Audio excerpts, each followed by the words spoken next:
All right, so it's kind of interesting because I read a book recently, or listened to an audiobook. It was about race, and the guy was talking about how the German mysticism, like a lot of German mysticism and Germans who are very like mystical, it tends to lead a lot to race mixing. So and it's interesting that like Jews also were very like, a lot of Jews were in Germany and they liked Germany a lot, right? And a lot of the German mysticism was like, kind of like a lot of people would say it's not Christian, right? And there was like the German Aryanism and stuff. But anyways, my grandpa, who maybe, was quote unquote German and stuff, he was very mystical and very new agey, right? And from Dr. Hora, he learned from him in metapsychiatry. Dr. Hora taught that Jesus isn't God and God is infinite intelligence. And, but everything is one with God. Like Jesus said, he's one with the Father and, stuff like that. But he taught that everything is consciousness. Now, my grandpa, he tried to make things a lot more scientific and rational and stuff. And it's almost like he made it new agey. He was new agey, but very rational. So it made me very confused. And I don't think that my grandpa even had a correct understanding of reality because he didn't understand the quadrant model. He didn't. So, so this is the thing about it was like my grandpa, he didn't believe in Jung. Like he didn't believe in like synchronicity or Torah codes or the quadrant model, like these magical supernatural aspects of reality. And my grandpa would be like, he didn't believe that God spoke to people because he'd be like, you believe in a separate God, like a God in the sky, a separate being, that's dualistic software. Everything is one. Everything is energy. And he had a very naturalistic way of looking at things. So he saw things as like, like he would always try to see things the way the scientists saw it, or very modernist, right? So like he believed in the quantum, fluctuation that started the universe, the Big Bang. And, it's probably billions of years old. And, now my grandpa would say he didn't believe any of this stuff, right? He would say this is framework of understanding because he said if you believe it, then you're stuck in it, right? So I would be like, he didn't believe the quadrant model, but I would be like, well, you believe everything is energy. He's like, well, I don't believe it. That's just my framework of reference. That's my framework of understanding. But I'm always, up to, for new insight or new inspiration, right? But you could tell that he had this like sense of arrogance. Like he was very scientific and, and he thought that I was magical thinking the quadrant model and he looked down upon it. So that's why I'm saying he looked down upon me. And, I wanted to talk to my dad, but he's like, I'll get to that more. But, he didn't believe the quadrant model and he didn't believe about the shoot away machine. He thought that he was like, oh, you're just playing against bigger, better players. And that's why you fought with your dads. But he didn't know. He didn't know. Like I could show exactly, if you could look at the videos, I could show exactly. And I only figured this out really in 2019, exactly what happened to my shot. But even before this, I knew that it messed up my shot and I wanted to show him, but he was like, I'm not interested. But I could show that the shoot away messed up my shot and I could show how good shooters shoot. And it was only until 2019 though. So he didn't believe that because before that, my shot was still messed up. But that was because I was still shooting the way my dad told me with my feet. Only in 2019 when I was playing with Compton College, I start to really like analyze, okay, this is how I stepped into my shot. This is how I moved in my shot. But I want to get more videos. But I could show him exactly how the shoot away messed up my shot. And it really did. And then my dad told me to try to change it, and he told me to do the exact wrong thing. Now, it wasn't until 2019 that I really saw how I used to shoot and how my dad was telling me to do the wrong thing. But it's a long story. But so my grandpa had a low estimation of me, and it was very frustrating. And he didn't believe the quadrant model. He thought it was magical thinking, and he didn't believe in things like the Bible code or like numerology in the Bible or gematria and, things that the quadrant model kind of points to, because the quadrant model points to we're going to live supernatural reality built around the quadrant. And it is supernatural and it's like dreamlike. But my grandpa didn't understand that. He's like, that's crazy. That sounds weird. That's magical thinking and stuff. So he tried to be very rational, right? Oh, that's magical thinking. Well, maybe the universe is magical in that sense, built around the quadrant and dreamlike, right? But my grandpa, no. He's like, everything is energy. And yes, Jesus could, he could manipulate the energy and, move mountains and stuff like that, so that's not magical, but that's scientific because he's using the word energy. So like, oh, he could do that, he tried to be like very new agey, but also very rational. But, like things like synchronicity, that seems a little weird to me. The idea that like, he thought that was weird, but the way that I saw things, like that was more real. Like synchronicity could happen because we're in like a dreamlike reality and those types of things can happen. And it's built around the quadrant pattern. But my grandpa's like, oh, that's magical thinking to think that there's power in the cross or the quadrant. And No, that's, my grandpa thought more or less that things were just random, but there is a evolutionary principle in reality and a complexification principle, and he believed in Teilhard de Chardin, who's like a modernist modernist new age kind of like that there is no heaven, but we're moving toward the omega point, and that's what heaven is. That's what people are describing as heaven. And so my grandpa's very, very new agey, very modernist, right? But he would say, I don't believe it, but that's my framework of understanding. But you believe the quadrant model. So he looked down upon me because I believed it. And, but in my opinion, he's just wrong. He didn't understand reality. And that's what the rabbis were saying about the Germans. That's what kind of made me even more inclined to race mixing. The rabbis are like, yeah, Germans don't understand reality. They don't understand that Hashem controls everything. And they tend to be very naturalistic and think everything is energy and stuff. That's what the rabbis were telling me in Israel. So I was like, okay, well, and now that made me even more inclined toward race mixing, because I'm like, okay, well, my grandpa's evil. My grandpa, and maybe more like wanting to race mix. And I got the impression that that Jews and black people understood the quadrant model better and that white people didn't. So I wanted to race mix even more, And that was my impression when I would talk to people about it. I got the impression that Jews and people of color understood it more and white people didn't. And my grandpa was like a huge indicator of that. And I was like, yeah, they don't understand. But now so I had like a predator-prey mentality toward white people and Aryans, especially in Germans, like my grandpa. Like I saw, so I was really not liking my grandpa. I thought that he didn't understand reality, and I thought what he was doing to me was stupid. So I'll just give some more examples of the way my grandpa looked at things. So I asked my grandpa what he thought about, there was this rabbi who would sing to chickens before the chickens were killed. He owned like a butcher shop or whatever. And my grandpa was like, well, everything is one. So, that's an indicator of that, and that can be beneficial. But he was like, but, Dr. Hora taught everything is consciousness. And so everything's more dreamlike and everything is illusion, like a hologram. But my grandpa's like, no, it's not. He didn't see it like that because that's too abstract, right? My grandpa wanted to be very rationalistic. And I think maybe a part of that was he thought that maybe I was schizophrenic because he didn't understand the quadrant model. And he thought that maybe, he didn't think I was schizophrenic. He said I wasn't, but he probably thought that maybe I was going a little crazy. Like I said, he wanted to make me independent because he thought that would strengthen my ego, because he thought that maybe I had a weak ego. And that's why I developed the quadrant model, to get my parents to continue to take care of me. So, he wanted to maybe be very naturalistic to try to make sure I didn't go off the deep end or something. But he just made me even more crazy because he just confused me and he wasn't just being true to reality. Like, another thing is he didn't understand the Plato's world of forms. Like, he'd be like, oh, that seems crazy. That seems weird. I don't understand the world of forms, and this world's just a shadow or a reflection of the world of form. That doesn't make sense to me. Like, to me, everything is just everything is energy, and it's just an energy event. And so I read to him the book, I forget, it was called like the Kabbalion or something like that, and other books like that describe this reality as like a reflection of archetypal reality and stuff like that, which makes more sense to me. Especially with the quadrant model, because it's a reflection of the quadrant. But my grandpa's like, oh, I don't get that. I don't understand that. I don't understand the quadrant model.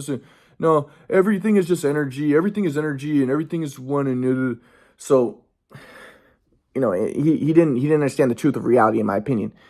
So, but Dr. Hora, I think he did understand it. He did. When I looked at Dr. Hora's books later, who was my grandpa's teacher, who my grandpa became a guy's PhD under him. He talked about he thought this world was a shadow and that type of stuff. So my grandpa didn't even understand Dr. Hora, or at least he maybe did listen to him, but then he completely distorted his teachings and made it very naturalistic. He thought he was being very naturalistic or something. So then, but at the same time, maintaining the new age aspect, oh yeah, well, Jesus could manipulate energy and he could turn water to wine because everything is energy. It's just quarks. It's just quarks and leptons, and that's just energy events and energy. Because energy sounds so scientific and blah blah blah. So it's but he just confused me, and I don't think he understood reality. So I was just like, okay, but I understand what he's trying to say. Everything is one energy event. So long as you believe everything is one, he was happy. Everything is one, and you don't exist. There is no thing, and that's the flow. When you get into the flow, and I understand that aspect. It took me a while to, and I'll get to that later, but my grandpa would also say the flow is pure awareness. But when he said that, I was confused, because I was like, pure awareness? Is he just talking about some sort of meditative state and stuff? Now I understand that it means to see things as they are. But at the time, I didn't understand that, and he didn't explain things well. So I was just confused.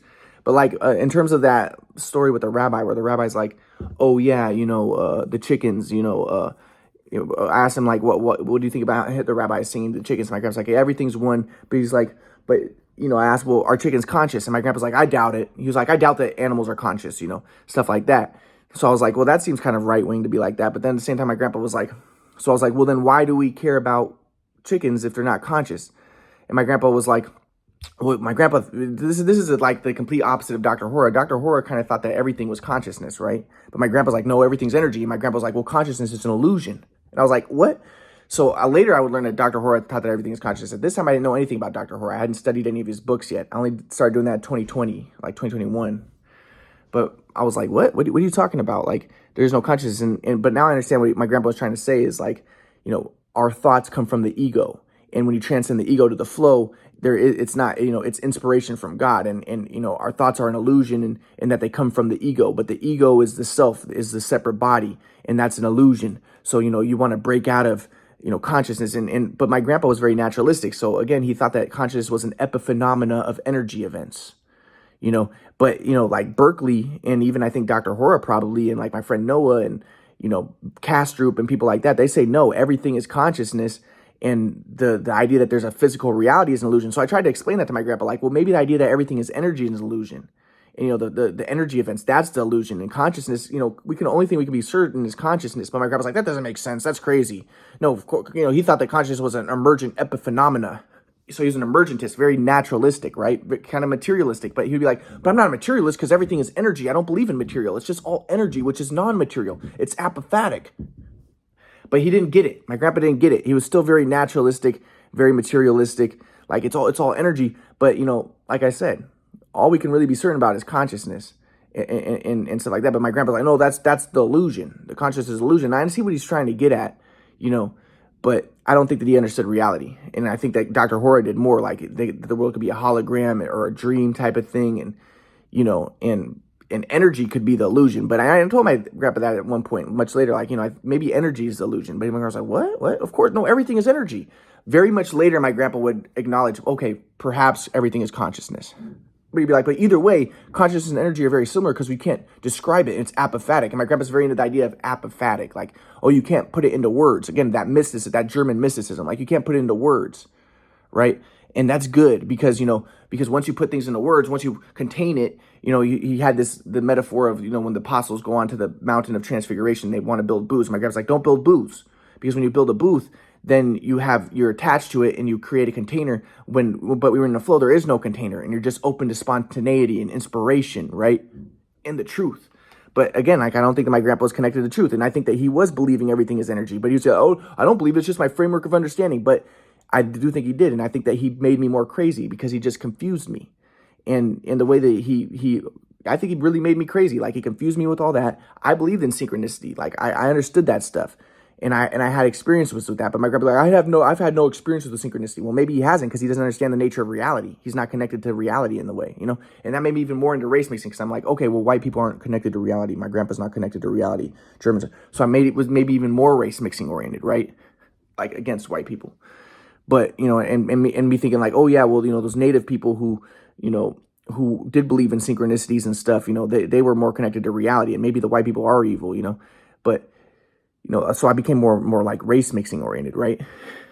But so I was just like, I was very grandpa was making me confused in the way that he handled the situation, I felt he was alienating me from my family, and wasn't helping the situation, made things worse. So I was getting, I started hating my grandpa, and and my grandpa, he told me the Quadrant model's bullshit. And he was just like, he was pissing me off. I was like, this guy doesn't know anything. This guy's really, and he's screwing things up way worse. But at the same time, I wanted to understand what he was trying to teach, though, because I wanted to get deeper understanding. One was because I kind of wanted to understand it so that I could defeat him, right? And I thought that he was connected to white people, and I wanted to defeat the white people. Remember, I saw myself as more Jewish, and I was more into race mixing. But like, I wanted to really, but I wanted to understand, what is he trying to say? Because I knew that there was something to it. And, after reading Dr. Hora and stuff, now I can see more, but I wanted to get a deeper understanding, and he was just confusing me. And I think that he was off. He didn't understand what Dr. Hora taught. And he wasn't telling me what Dr. Hora taught. Dr. Hora, he was very new age. And he was like, yeah, no, everything comes from thoughts. And, you create the storm, you create the disease with your thoughts and stuff like that. My grandpa tried to make it naturalistic. Like, well, no, there is a storm. Like, Dr. Hora would say there is no storm. There is no disease. He's very like Christian science-y. But my grandpa would be like, no, there is a storm. But, your thoughts do affect it, and because everything is energy and you do affect it. But, there is a storm and there is a sickness, but everything is really just energy. And so your thought, your consciousness can, affect your potential to get sick. And, if you do get sick, you can choose whether it enters your experience or not. Whether, like someone could be raped and it might not even enter his experience because he's not, so it's not self-confirmatory and he's not attached to his body and stuff, right? So my grandpa's confusing me at this point. So, so I see what he's trying to say. And like, he's trying to be more naturalistic and he's kind of mixing new age with naturalism and rationalism and stuff like that. So that's what my grandpa was trying to do. But he confused me because I knew the quadrant model was true, and he was confusing me, trying to make me think it's not, and maybe think that synchronicity is not. And again, he would be like, no, I asked him, like, do you think that God spoke to people in the Bible, or in reality and stuff? I go, oh no, there is no separate God. Everything is energy. God is energy, and the way that the people wrote it, they wrote it in terms of that. But that was their software. They had magical thinking. But no, there was no God. But it was just energy and so my grandpa, that's the way that he kind of looked at it. And so my grandpa would be like, well, the God didn't speak to them, but the people maybe had inspired thoughts. They were in the flow, and so they had inspiration and insight, and that's what they wrote down. And that's what the prophets had, the inspiration and insight. But it wasn't from God. It wasn't from a separate being, because to believe in a separate God would be dualism and stuff. But so I'm like, but to me, it's like, he's like, well, God is apophatic, and my grandpa's like, God, doesn't have a voice. Like, the Bible says God has a voice, but it's just metaphorical, or God smells. That's just metaphorical. Or like God is jealous. That's just metaphorical. And I'm like, okay, well, what does it mean God is jealous? He's like, well, there's one flow. That's what it means, that there's one flow. So my grandpa's very naturalistic, and he's like, no, there is no separate God. But, when he says God is jealous, he's saying that there's one flow, that there isn't, more than one flow, that there's one perfect way, and, stuff like that. So that's the way my grandpa's doing it. So, but then that made me even more race mixing oriented. Because again, remember, I hated religion because I thought it was white supremacist and I thought it created division. So then I'm like, okay. So then I start becoming, more like the Muslims, or like the Shiva worshipers, right? Who don't believe in a God, right? They think that you are God. That's why my grandpa kind of thought, like, you are God. God is energy and you are energy, right? So then I'm like teaching that more. And I'm going against Christians, and Christianity is associated more with white people, right? And it maintains the white division. So then I start going against Christianity and being like, yeah, those are just metaphors. I'm typing this on Facebook and I'm typing this in my books. What my grandpa taught, like, oh yeah, those are just metaphors. And that's very like progressive to believe that, right? And, everything is energy. So I start to, going in that route to try to destroy Christianity, to destroy the, really, so my grandpa made me again into a leftist. So I was originally a left winger my whole life, against religion and against white people. And then I became a right winger for a little bit, and I was for white people and I was for religion. But then I went back to being a leftist because my grandpa was confusing me. And I was like, so he was encouraging me more to be like leftists, like, oh no, God is just energy. God, everything is energy. And so then I started going that route.